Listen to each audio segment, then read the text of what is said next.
One Piece chapter 814 manga review. Alright, this is my first time doing this, so please exercise some kind of leniency and forgive me for my mistakes or whatever. Well, this chapter starts off with Brooks' song, Let's Go See Nekomamushi. Sorry if I don't say it right, but yeah, I mean, it's difficult when it's in a manga because you can't hear the music or see the movement of the guitar playing or whatever, so it doesn't feel as real. But looking at the lyrics, it seems pretty catchy, I guess. So hopefully the anime make a good attempt at it. And then you have the Nekomamushi running gag like about 3 or 4 times in the chapter, him acting like a cat, which was pretty funny.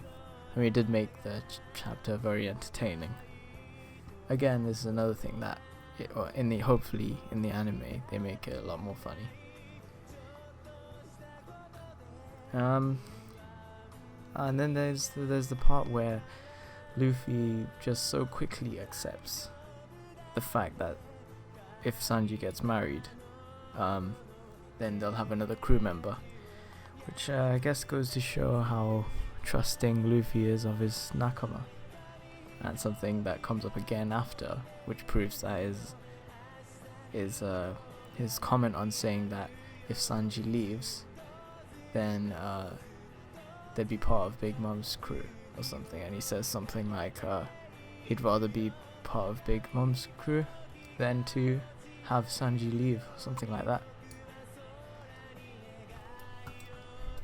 I mean, I did originally find that a bit difficult to digest, and then I was like, this is Luffy, I should really have seen that coming. Nakama comes first before everything else for him.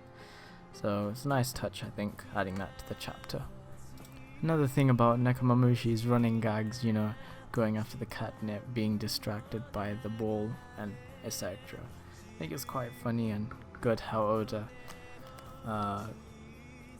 makes such powerful characters to be so, goofy and funny and stuff. I think that's pretty cool. Also, you can see, although Brook hardly says anything, it's obvious he knows some shit about Sanji's family, the Vinsmokes, and more that will be revealed, hopefully. No, it will be revealed, it's just Oda's teasing the hell out of this. It better be for good reason, but we'll see. And then we come to my most favourite part of the chapter, which is just everything Zoro says. I mean, I'm not, I know I'm a fanboy, but I have a good reason for enjoying his little speech in this chapter. Although the interaction between Chopper crying and then getting pissed off at Zoro was very funny. I do think, as always, when it comes to serious speeches, Zoro has a very good point. He cuts it down, he goes straight to the point, and he says, basically, this leads to this, this leads to this, this leads to this, which basically means we're screwed. Because we pissed off Doflamingo. Doflamingo was pissed off by the destruction of the Smile Factory, and guess who's going to be pissed off by that? The Yonko Kaido. So, priorities, and I think Zoro does that very well in highlighting priorities. It's obvious that he cares about Sanji, although he doesn't say, he says the opposite. It's obvious, so it'll be interesting to see where this goes. It is very similar to the Water 7 speech that he gave the crew when Usopp left, but I don't think it's at the same level, but there were some very nice illustrations in the manga. I mean, one of my favorite ones was when he states the Yonko Kaido, and then they have that classic line action under the eyes, just beast. Anyway, there's also some more hinting towards foreshadowing of how the minks are gonna help.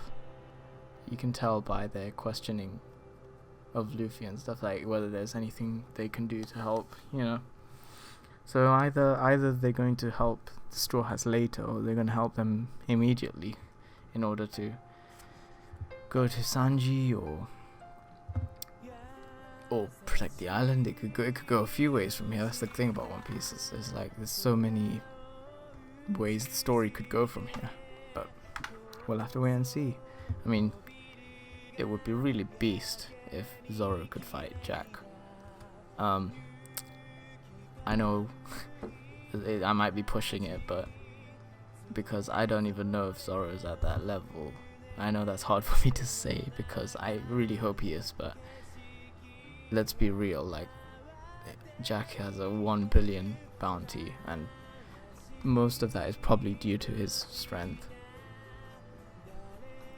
He did look extremely strong. I mean, he was able to fight with both guardians of the Mink Island on even terms. So I would be really satisfied if Zoro could get a fight with him. But we'll see. I mean, it could be that Jack comes to Zoro helps protect Zoe along with some other Straw Hats. Could be. But I guess we'll have to see. Chopper finally gets a love interest in the whole story. It's the reindeer mink, which is pretty funny. I mean, this chapter was very enjoyable, like humor-wise. Well, not world building, but event building wise as well, and revelation wise as it comes to later.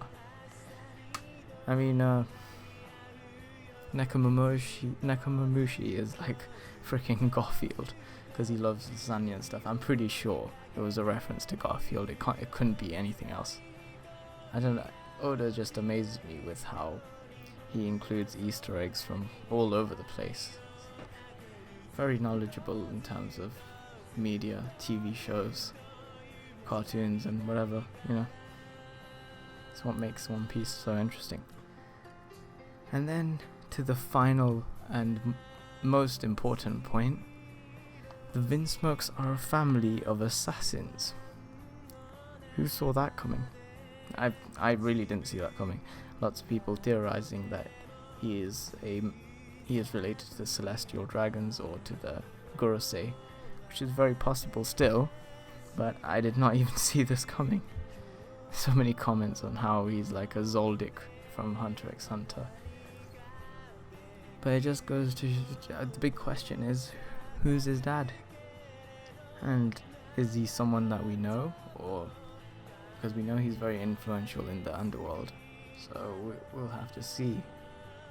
There are theories going around about Sanji having 2 brothers that we've seen already, but